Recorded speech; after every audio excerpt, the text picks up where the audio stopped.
Well, hello and welcome to another episode of A Photographic Life and the conversation with Bill Shapiro. Now, over the previous episodes, Bill and I have been quite feisty in our conversations, and you seem to be liking it. Well, guess what? It's another feisty episode coming your way.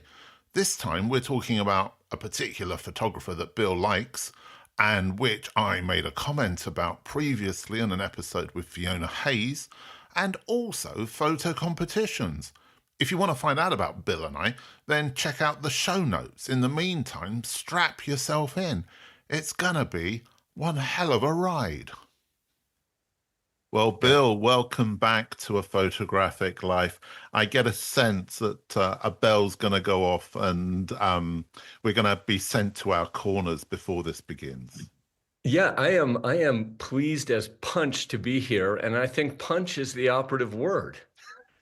Well, so we were going to talk about, and we are going to talk about photo competitions. However, as is the nature of conversations, you were listening to the podcast, the recent podcast episode with Fiona Hayes and myself discussing exhibitions, and I think you've got something to say. Well, in fact, Grant, I do. I think I'm predicting that you and I are going to disagree some about the competitions, and so it feels like only a warm-up to disagree about a body of work. So just to recap a little bit, Fiona went to see an exhibition at the Cobb Gallery by Jack Davison. The work is 90 small gem-like portraits, gravure that has sort of an etching feel to it. They're very small portraits, very tight on the face, and there are 90 of them. My take was that Fiona quite liked the exhibit and that you found it derivative mostly of Paul Strand. Is that sort of fair? No, that's slightly black and white, appropriate for the images. I think that Fiona felt that there was a lot of hype around the exhibition and she was unsure as to whether or not the hype was fully justified. And I felt that they were fine. I did feel that they were very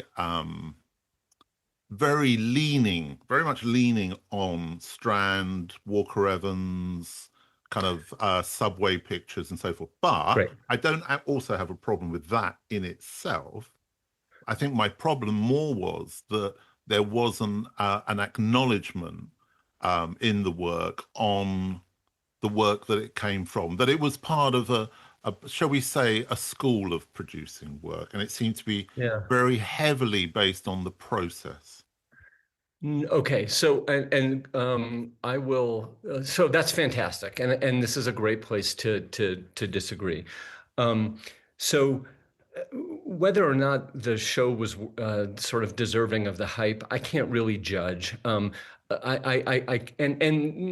do I think it sort of matters when we're talking about the art itself. I first saw this work at Perry Photo last November. I'm one of the first people in as a sort of pseudo journalist, and I run around like crazy and I try to see what's going to make me spark, and bang, right away I found this Jack Davidson, and I was captivated, and I wrote about it on the first day because I thought it was one of the best exhibits there. Now, when I think about and I should also say, in terms of, I guess the hype, that when I posted about it recently, the show at the Cobb Gallery, on my Instagram, it got the most engagement of anything I've done the whole year and maybe over the last 6 months. So somebody liked something. But yeah, and also, Bill, I have to say, you did talk about the work when we spoke about Perry Photo, and you spoke about it then. So absolutely, I realized that I was walking on eggshells when I put forward my opinion. Yeah, and now's the time to see if the eggs will crack. So you are probably a better student of Strand's photos than I am, but the ones that I'm most familiar with, the Strand photos that I think of when I think of Strand photos, there is context. There is the subject's clothes, and maybe it's overalls. Maybe it's a blind, a sign that says blind. There are some background details. Maybe it's a barn door or a field or a wall or whatever it is. Details, in short, by which I mean context. And those clues help us to tell a story about the person in the picture. Like August Sander, same thing. And they are making, and Walker Evans, they are making a kind of reporting of a person at a particular place. Um, and Jack Davison's pictures, intentionally strip away all that context. They are often, not always, pull the person's hair back. Um, they cover what's around the person's face sometimes, and they come in so close and so close up that there are no clues and there are no contexts. And so what you're left with is the face, the beautiful strangeness of the human face, and how it can be beautiful or ugly or strange or quirky or familiar or not in all sorts of different ways. And I think when you see these 90 faces, and that's how many pictures there are in the gallery show, stripped of all context, and what you see is their beauty and ugliness and strangeness and their humanness, it makes you, and by that I mean me, it made me feel something about mankind. What that something is really up to the viewer. But I think it's doing something different than what Strand did. Yeah, there were a lot of Strand pictures which were close up. Just as at the same time, Man Ray with his early portraits was doing a lot of that work, as was Nadir earlier to that. So there was a real tradition around the sort of 1910, 1920s, 1930s of work that felt, you could the aesthetic of a Steichen or a Stieglitz, that sort of softness, that movement, that motion, that aesthetic. I think that's what I was picking up on. So I don't have a problem with that. And I've been looking at a lot of work recently from that time and period. But I guess there's some, but okay, sorry, go ahead. No, no, no. I think all I the only I have no problem with the work. I have no problem with the exhibition. I think what I would have appreciated really was, and Fiona read the kind of word Yeah. salad that accompanied the work, which is there to do a PR job to a certain extent. Um, I think some recognition of where the work sits in the history of this work would have been.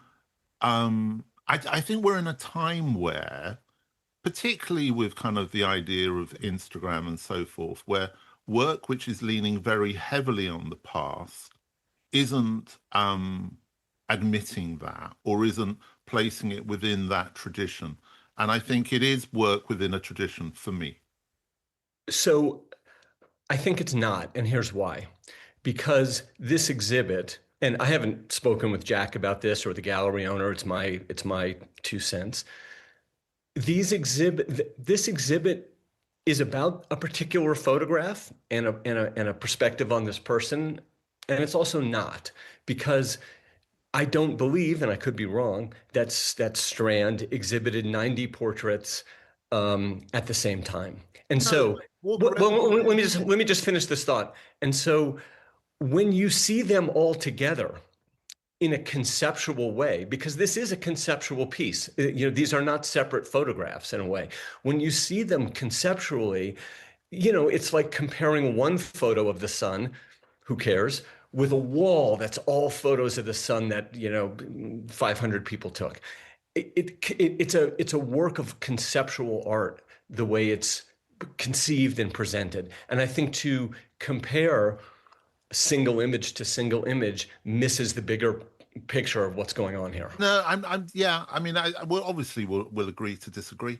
Walker Evans certainly did that with his Polaroids. I can remember seeing those in New York and shown in that way, and many other Right, but you photographers can't you have. can't possibly be suggesting that every artist who shows work that isn't completely fresh and completely new, I mean, if there is such a thing, has to sort of give a genetic trail No, I back don't think they to. need to give a genetic trail, but I think that increasingly, when we're in a world where um, there is a belief that everything has to be new, that there's nothing wrong.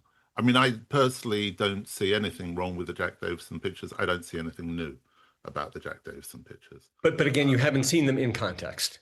You've seen them on your computer screen. Yeah, exactly. Right. Well, and that's what I'm saying. Yeah. There's a difference between looking at the photos one at a time on a laptop versus going in and seeing the concept, which is 90 of them. No, I That's mean, I've seen the pictures of them on the walls. I've seen them in the gallery space and so forth. I've seen them like that. But no, you're right. I haven't entered the room. However, um, I think that's the great thing about photography. We can all have it's a bit like ears. We've all got opinions. It's up to us as to whether or not we choose to use them. And I think that's where we were. So really, it's down to, I suppose, listeners to get in touch and tell us what do they think? Have they been to see the exhibition? But I think there's a bigger picture for me outside of the exhibition. there is a bigger picture, and I want to get to, and which I think is I'll call it genetic breadcrumbs. You call it historical context, but I think you're onto something really interesting about that. Setting Jack Davison aside, because I do think it's different, but setting Jack Davison aside, the idea of what is quote unquote new, what is standing on the shoulders of giants, et cetera, and what do we owe the photographers who have inspired us to draw that to kind of lay out that thread so Yeah, that so that people who are looking at it can understand a little bit more in the context. I do. I think photographers are really bad at it. And it's interesting. I was listening to a podcast the other day, a really good music podcast, and they had Neil Tennant from the Pet Shop Boys, who is not it's not the music I particularly like. However, what was fascinating when they were talking to him, he was saying how, as a child, listening to the music of Oliver and Mary Poppins and the Beatles, and how Dylan was a huge influence on his songwriting. And I was like, well, wow, I would never have made those connections. However, musicians are really good at sort of saying, yeah, I took a bit of this, I took a bit of that, that influences me. I really respect this, I really respect that. And I don't think photographers are very good at it.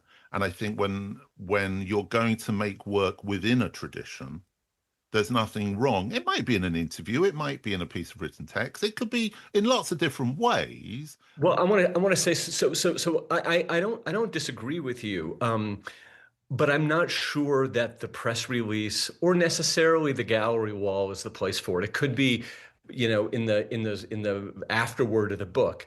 But I will tell you this: when I ran into Jack Davison at Perry Photo, and I'd never seen him before, I had no idea what he looked like, and the gallery was like, "Hey, you guys should talk." I mentioned that when I saw these pictures, I felt an August Sander vibe because it was just this snapshot of a place at a time, and he said that August Sander was an influence for so he's not he wasn't saying that there's no No, influences here. no. But I mean, it's interesting, isn't it? Because you say August Sander, and of course, making work at the same time as those photographers that I've just said. So there is an aesthetic echo of that particular time and place, which today feels quite fresh because there aren't many photographers looking back to that period. And so that's good. But we must move Yes, on, Bill. yes, We please. must move on because that was kind of from the green room conversation. Yes. We want to talk about photo competitions. You raised the point in particular. I think that you feel that we might have differing opinions about photo competitions. I'm not sure if we will or not. What I do know is that both of us really do understand the mechanics of a photo competition because we've both been involved I've certainly established them from new. I've taken over existing photo competitions and run them. Obviously, we've both judged them. I've been lucky enough to be successful in the one that I did enter, and there's only one I have ever entered. Um, so, where do you want to start with this? Well, I think we should start for those listeners who might have missed the episode a couple of weeks ago, or maybe it was 6 weeks ago, where you, which sparked my reaction, where I felt you were very down and critical of photo contests, and maybe you could just lay out, that your top reasons why you are down on them, and then I'll agree and disagree. I think that, as we know, and as I said, that's why we understand the mechanics of one, is that they're a business. Um, from a magazine perspective, they were always to try and get more readers, to get people engaged with the magazine, to get data, which can be useful for subscriptions and so forth. And then, if they're not being run through an editorial situation, they are there to make money. I mean, that's the simple fact of the matter. No one's running a photo competition for love, Well, you particularly. say that like it's a bad thing. Um, I think it can be a bad thing. I'm totally against the pay to play. I Well, think, let's distinguish between paying a contest fee, yeah. right, to submit your 25 pounds or dollars to, and pay to play. Can, Well, can I you think can they're you the break same can you thing. break those apart? No, I think that is the same Okay. thing. I've never run a photo competition you've had to pay to enter. Every Yes. photo I've I, never run a photo competition which you've had to pay to enter. Every okay. photo competition I've ever run, I've always got a sponsor who's met the expenses of a prize or so forth. And they're media partners. Okay. Who cares? Well, the person who's entering does, because You if know, no, you no. I mean, do them for but free. that's just that. But that's just harder to come by now. And and Well, and it and is, but that's one of the reasons why I'm really against them, because I think that I was able to run them and I used to run them for free. Um, I don't see a competition which is on the basis of paying to enter that competition is a competition not of the best work out there, but of the best work out there that people can actually afford to enter. And I think in an okay. increasingly difficult economic situation for people when food and heating and everything else is expensive, actually paying to enter a photographic competition for somebody who's running it as a business, hmm, and photography isn't a competitive environment. Okay. Well, That's so where I am. okay. So I guess I could not possibly disagree more. Sure, photo contests should be free. So should everything. So should streaming services. It should all. So should healthcare in this country. Everything should be free. However, we're in the real world, and there are fewer and fewer sponsors for magazine branded anything, including ad pages. I mean, that's just a given. So for a magazine or an organization of some kind to consider a photo contest a revenue stream, people clearly love photo contests. If they didn't, they wouldn't enter. Um, they would just die. But people have a desire to do this, and I don't think making them a revenue stream is a problem. I do want to address your point about it. It rewards people who can afford, in a difficult economic time, who can afford to pay the entry fee. That is true. There was no question that it limits some people. But before there was digital, there was film, and there was development, and there were chemicals. And photographers are engaged in an expensive endeavor that requires equipment and developing and lights, and I don't have to go into all of that. And I would argue one of those other business expenses is exposure or self promotion or something you can put on a resume. And I want to get back to what exposure means because I think that's very important. And I think it's a business expense that photographers have to juggle between other things. I think that there's a big problem with your argument. And the big problem with your argument is that if we go back to, let's break it down. If we go back to analog and the idea of paying for film, paying for processing, paying for photography, you had something tangible at the end of it. That was part of the process of making a photograph. I think the problem I have with pay to play photography competitions is that expectation and the realization of a true expectation from it. If we're Well, no, no, entering, no, wait a second. I think when people enter contests of any kind, they want to you know, win. whether it's right, they want to win, but this could entail guessing how many marbles are in a jar at the state fair, right? Um, Yeah, but that's with the hope of winning something else in a much smaller situation. What we're talking about here is quite large amounts of money.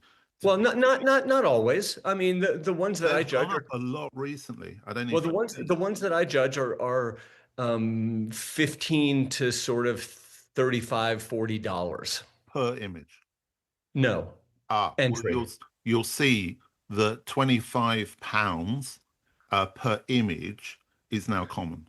Okay. Well, I think maybe we should also, I guess I feel fine about talking about this in the general because it makes it more fun to argue with you. But I do think that there are some differences that probably need to be peeled apart. Okay, but what do we feel? Let's get to the expectation. Okay, Yeah. so what do you think, or why do you think people enter photo competitions? Well, let me answer that by saying, here's what I hope they, But hope is a lonely town. well, I honestly don't think that if it's a competition, and here I'm not talking about World Press Photo, I'm not talking about the mothership, nor am I Well, talking Sony, about, I think Sony World Photo is probably now the mothership of this because it's the fair most enough, generic. fair enough. Yeah, I'm also not talking about Al's backyard photo no, contest. no. So we're talking about one that's run by a magazine or organization or a group or even an app. Um, and I guess people don't expect to win. I think they might hope to get a runner-up or an honorable mention or some kind of citation. I think if you expect to win, there's probably something wrong with your mental process. You're not Well, in touch. kind of, but you've got to look at the judges, and I've written about Well, I this. want to get. I do. I thought that was a really great point you made. So let's get back to that in 1 second because Okay, that's huge. yeah, Um, what I think people should hope for is that people with some connections, the judges, who are working or not working, some deep connection to the photo world, will see their pictures, will like them, and will want to know more. And maybe your pictures, don't win, but they could possibly solve a problem for a working photo editor. Me personally, I have found a lot of photographers whose work I've judged, positively or not. And yeah, I followed them on Instagram, and one of them I'm helping to make a book now. One of them I'm going to bring onto Blue Photo. So things happen through this. But I do want to get to the judges because I think you made an excellent point in your previous discussion, which is, if I may try to summarize this, you should, as a prospective entrant to the photo contest, look at the judges, see who they are, yeah, see what kind of work they do. exactly. And here's another problem I have with it. I have so many problems with this. Well, wait, but Grant, because if the judges are all documentary photo people and yours is more fashion or conceptual work, they will probably not give you the nod. No, they won't. But I think there's something more. There's more to this, which is, and when I'm saying this, I have specific competitions in mind. Some of the bigger competitions in mind. The judging panels have become increasingly further away from what you're talking about, in that they are invariably curators, people from the art world. They're not people who are working as photo editors. They're not people who could give an opportunity like you could. And they're being chosen to make the competition look good, or the people who run the competition look connected. And this is often taking it away from the reality of what the photographer wants. And one of the big parts of that, we just finish this thought, is that we talk about the money, and there's one in particular. I've been to their awards ceremony in top London hotels with incredible unlimited wine and food and everything else which is connected to it. And it's all about the people who are running these competitions. I don't believe it's about the photographers. And if occasionally there is a good competition that is about the photographers, that's great. But there are an awful lot more which are not. And that's why I have a problem about it being a business, because Okay, it's a separate kind of a business. Too many points. We got to break this down. Let's go back to where we started with it, with the judges. So it is true. So the last competition I worked on, I was a judge. There was an academic curator, and there was a very well-known, excellent photographer, a fine art photographer, but of a very accessible, very accessible, not woo-woo conceptual. That's mostly the ones that I'm involved in. There was somebody who's a photo editor, who works at a photo book publisher, and somebody on magazine staff and that kind of thing. So I'm not. I don't see exactly what you're talking about, but that could be Well, some differences. it may be a different, as we often find, there is a difference between a UK, Yeah. European, and US perspective on these things. But I also think that there's a couple other dynamics going on. One is, yes, people, because of social media, and because social media is the way that anything, news or news of a photo contest, gets out into the world, they often the organizations pick judges who have some buzz around their name for some reason, have a large-ish social media constituency, and that's kind of like everything these days. That's the way to get the word out about the contest. I think that can happen, and in a sense, they're the new media partners that it used to be on magazines. Right. You look for media partners. I get that, but actually, I can tell you that. And Fiona and I were talking about the Taylor Wessing Award recently, and we went through the judging panel on that, and none of them were there for their social media followings, because they didn't have large or even any social media presence. They were there to try and instill some kind of weight to the actual competition. Right. But it's not necessarily people who are going to be useful to. And I think this is where there's a disconnect. I think there's a disconnect between the photographer and the competition, and the reasons why the competition exists, and the reason why the photographers are actually applying. I mean, I've entered only one competition in my time, which was what is now the Taylor Wessing. And I was shortlisted and exhibited at the National Portrait Gallery, and all of that kind of stuff made absolutely no difference to my career whatsoever. That's fine. It was a nice thing to do, but it wasn't particularly expensive. And in those days, the people who were judging it were, as you're saying, and when I've judged the Hasselblad Masters, I've judged Red Bull Illumi, so I've judged a number of the big competitions, and it has always been a really varied panel. But I think that has been changing over the last 15 years. Well, I mean, I think there's something else that's going on, which is they are looking for, rightly so, more diversity among the judges.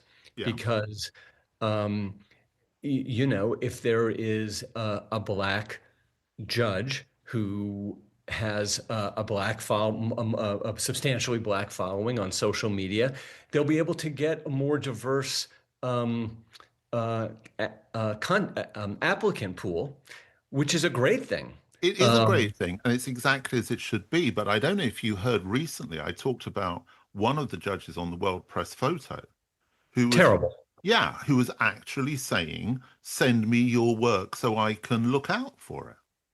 That's absolutely terrible. I'm hoping that this person was kind of running freelance and it wasn't with the blessing of whoever was running the contest, because that would be It would, obviously it a would be, cardinal sin. it would be, but I think it also illustrates the lack of understanding or the understanding that that judge had of what a competition is now. Could not agree more. And I think this is part of what the problem is, because that purity of message that you're talking about, I have absolutely no problem with. But I think that it's a lot of them, and I'd love to hear about other competitions that are doing what you're saying, and that would be great. But I still have a problem with anything that charges a fee. Well, Or let's talk about that. Let's talk about that. It is not cheap to put on a photo contest. no, Um, you have to invest in software, and the software is pretty complicated. As a judge who's judged on these things, it's a platform and it's its own thing. So you got to pay for that. There are marketing expenses that you have to pay for. Who knows what the prizes are that you're giving out? You know, whether it's a lucite bust or cash or anything like that. Or a book deal an exhibition costs money. So there are, and sometimes the judges get a small stipend to play along. So there are costs associated with it. There's also opportunity costs, which is, yeah, a company could spend $10,000, 10,000 pounds on some sort of email marketing campaign, just to get the brand's name out there, or they could spend that money holding a contest, which serves a different purpose. And to my mind, the amount of exposure that I, as a judge, I have gotten to see hundreds and hundreds of photographers whose work I never would have seen before. And obviously, I didn't say they all should win, but I've flagged a lot of them, and they're sort of in my file of look these people up, get in touch, follow their work, follow them on Instagram, see what they're doing. I think that's fine, but I mean, interestingly, I haven't judged a photo competition since I stopped becoming the editor of a photographic magazine. But it's not that interesting. And it's not interesting because you get on this podcast and you complain about contests all the time. Who in their right mind would have you as a judge? Well, World Press Photo did, so so that wasn't too much of a problem for them when I judged their moving image awards. So they were okay with it. But I think going back to that money, I mean, what the reason I raised that point is purely that I was of use to them in marketing their competition. So therefore, I'm a judge, whereas maybe now I'm not as useful to them, so I'm not a judge. But I don't understand why that is surprising or a problem, because No, it's neither. But what it does is, well, I think it's important that before people enter competitions, they have the curtain pulled back and they know exactly what the functionality is and how it is and why the judges are chosen and where their money's going. And if we talk about the big competitions, we talk about Taylor Wessing, which is funded by Taylor Wessing in the UK, which is the big portrait competition. So it's got a big backer. If we look at the Deutsche Börse, I know it's a different kind of a competition. It's not an enter, but it's funded by Deutsche Börse. If we look at the Sony World Photo competition, it's not actually funded great. It's not Sony's competition. Sony is a bolt-on sponsor. It's run by a different kind of business called the World Photo Organization. So it's not quite the case that these companies or these competitions don't have additional funding and additional revenue coming in well, that let me let meet me the, let to me meet the let cost. me let me cherry pick some other ones. Yeah. Um, so I've judged for the iShot organization. they make their money through they publish books, they have contests, they have they have some tutorials, they have various revenue streams, um, and to my knowledge, they don't have a Sony or anybody else behind them. I recently, the most recent one I judged was for a new photo fair in Los Angeles called Show LA, and they charged. I'm sort of making this up, somewhere between $15 and $25, I think, for an entry. Not a picture, for a body of 12, up to 12. Which is And absolutely, that's as I'd rather there was no charge, but if there's going to be a small charge for a small competition, I don't have a problem with that. I think it's when these competitions are big charges with thousands and thousands of images going in. You know what it's like when you judge the bigger competitions. You're literally just going through sheet after sheet after sheet. And I think actually, if we could pivot this conversation a little bit um, to something that could be useful for photographers, which is if you decide that you're thinking about entering a competition, how can you put your best foot forward? How do you decide whether you should be in the competition? And we talked about looking at the judges, but also once you're going to submit your work, what are some of the do's and don'ts? Well, I'm going to go back a stage forward, a stage back, which is before you do any of that, you've got to have a really clear idea as to why you're doing it. Whether you're Great. Let's putting talk in about that. $15 or $50, what Let's is talk your about that. expectation? Okay. So if we're saying that the expectation isn't to win, but is maybe to get noticed, okay. Well, if you enter into a huge competition, the chances of getting noticed, it's a bit like buying a ticket for the lottery. That's really what you're doing, you know. I'm nodding. I'm nodding in violent agreement. Yeah. Um, and so I think it really depends where you are in your photography career.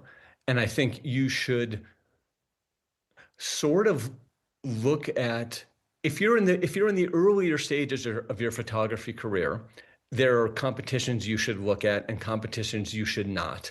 I don't think if you're in the early stages of your career, if you don't have an absolutely unbelievably fantastic photo, and you really have to be honest with yourself here, then just don't waste your time and money on one of the biggest photo competitions. No, and Um, I do encourage my students to enter very, very specific competitions for specific areas of work. So particularly within the sports field or within the food field, within those areas of work that can be useful. I would prefer it that they didn't pay, obviously, but if there is a small fee attached, then okay, maybe that's worthwhile. And my students have had a lot of success in those areas because invariably, they're amongst their people entering. right. So if I'm a newish photographer, the idea of doing the world press thing, it just doesn't make a lot of sense. No, Um, so I really think it makes sense to sort of um, judge your work fairly and honestly, and make it. You can, yeah. Can you stretch a little bit? Sure. Should you stretch 9 levels into the stratosphere? Probably not. but And that, also, what do you want from it? I mean, you well, mentioned right. marketing and profile before. Well, and we can get that now in lots of other ways. So is it the correct place to put your money into a competition, or should Well, you put that into a piece of direct marketing, for example? um, I think it would be difficult when I see people who pay to promote their work on Instagram. I click right by. I I wouldn't really do do. that. No, I'm not. I'm not saying that. I'm saying Okay. direct So marketing, I think physical that stuff. Bill, do you remember I physical? think I think there's a difference between self-promotion and third-party anointed promotion. So I could say Bill Shapiro's great, Bill Shapiro's great, Bill Shapiro's great, And some people would be like, yeah, great. But if Grant says that I have something special, Then some they'd really be outside concerned. validation, I think that counts for more. Yeah, yeah, absolutely. But at the same time, I don't think this is about saying somebody's great, somebody's great. I think if you want to enter a photo competition for a bit of fun, that's absolutely fine. But don't put a lot of money in it. Don't put it, kind of enter it and forget about it. Don't think that it's going to deliver something for you, which is going to be career changing. Because I know we always hear stories of people saying, I did, it changed my career. The chances of that happening are so remote, especially now when it's so easy for people to enter digital images and just go to a website, drop on some files, boom, and you're entered. Whereas in the past, it was much more difficult to actually get a physical print and get it delivered and all of Right. that entailed. Well, yeah. I mean, I don't think people should go in with high hopes of winning. I think they should be realistic.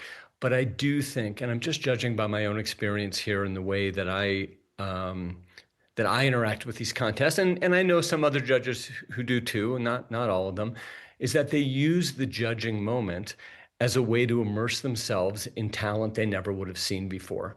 So in this Show LA contest that I judged, I just because my background, I'm typically taken with documentaries, sort of journalistic work. However, in this one, there was a photographer who ended up being sort of a young Italian woman who shot empty sort of tableaus in these old homes. And it just felt like there was a story that was about to begin or just ended. And the story could be hundreds of years old. And you just felt the ghosts of these people in the house. And I went for it. And it was very unexpected.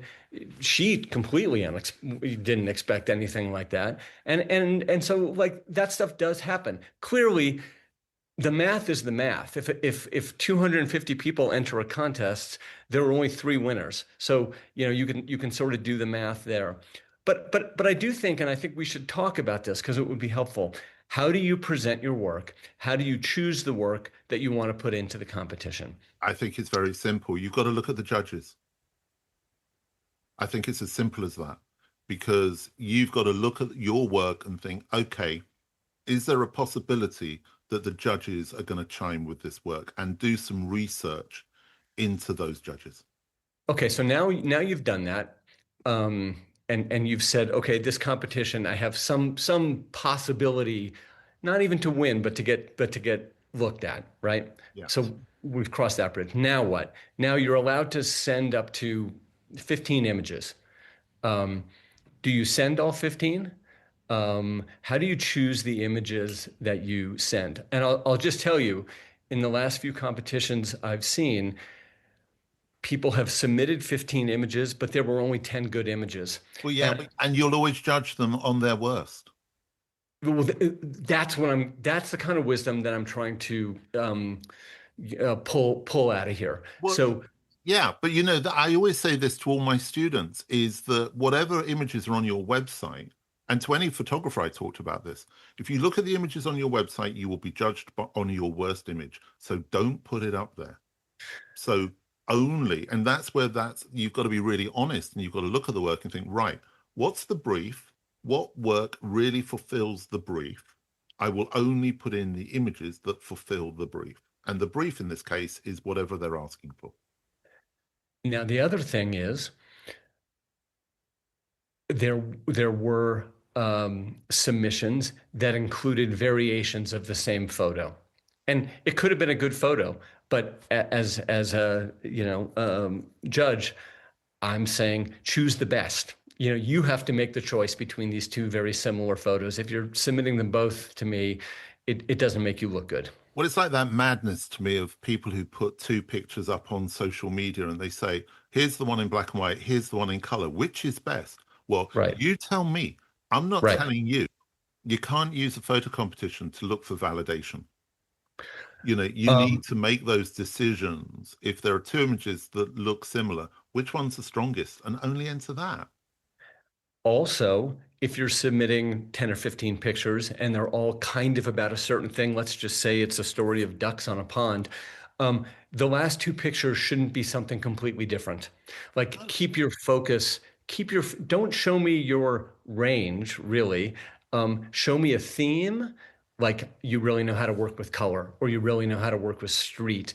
It could be a loose theme, but keep don't show me your wide range, because it sort of, I don't know, as a judge, I don't know how to think about you as a photographer when I But I see think that. these are key mistakes that all photographers make when they're trying to please others. You Mm. can't try and please others. You've got to just be who you are.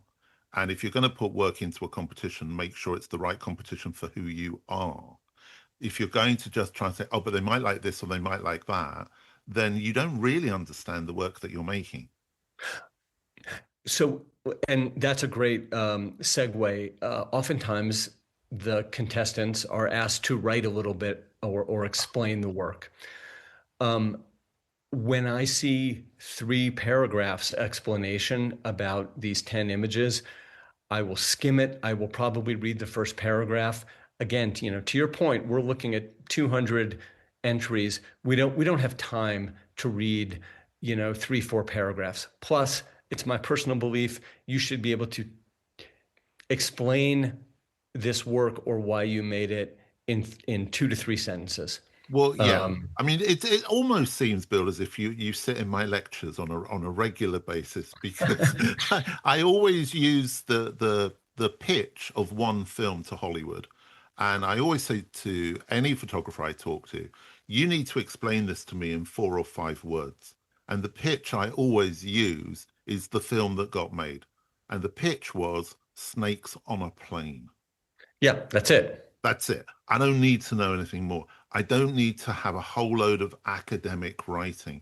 And as somebody who survives within academia, um, I see an awful lot of that.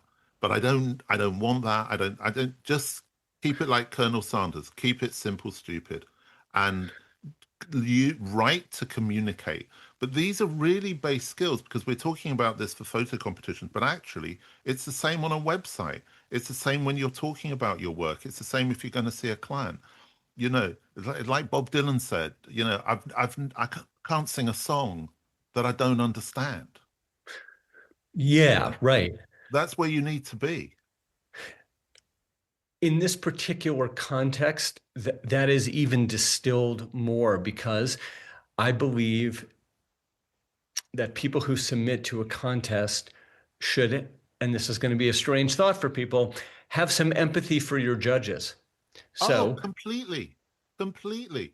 understand that they're sitting probably on a weekend looking at 200 submissions. So do you really want them to get bored reading your 4 paragraphs about how you were born and raised and now how you feel about, uh, you're blurring the boundaries between light and dark? Also, avoid cliches. No blurring the boundaries, No. please. No, definitely not. And no, it is this and it isn't this. It was Right. that, but it's not that. And you're like, well, what is it then? It's kind of, I mean, for me, if you can answer this simple question, why did you make this work? yeah, the why. Um, It's the why. it's It's the always why. the why. Everything we talk about, it's always the why, isn't it? Why do we start every one of our conversations saying we're going to disagree and end it agreeing? Right. Um, yeah. On that note, I think we should finish this. I would be very curious to hear from our listeners if they have questions about um, contests, um, how to apply in the right way, or anything about contests, because Yeah. it is such a big topic in the world of working and aspirational photographers that I think there are probably a bunch of questions out there that we could speak to. I think so. I'd also really like to hear experiences, feelings, and whether or not you're Team Bill or Team Grant on this one, or whether or not you're kind of in between us, which I think a lot of people will be. Um, how do people get in touch with you, Bill? I can be reached on Instagram, and my handle is my name at Bill Shapiro. And obviously, you can get in touch with me through UN of Photo social media on Threads, on Blue Sky, and also through the website. If you email me through the website, I guarantee I will get back to you. And as we did with Instagram, who knows? We might even talk about those comments you've made in a future episode. If you send us loads of stuff, this may all be happening again next month, or I think maybe the month after, because I think we may be having a little what's known as a Bill break for 1 month. And there'll be a special guest star replacing him for just 1 month only. But anyway, we did end up agreeing, Bill. Did we? Yeah, we did. All right, sure. I'll agree with that. Hands across the ocean. As always, a Okay. joy and a pleasure, and I'll catch up with you soon. Thanks, Grant. Well, I hope you enjoyed that conversation, listening to that conversation as much as Bill and I did in, I suppose, engaging in it. Don't worry, we are still friends, and I think that's the key to our rigorous discussions. They always come from a place of mutual respect. Anyway, that's something that the world seems to need a little bit of at the moment, but also don't forget, take care.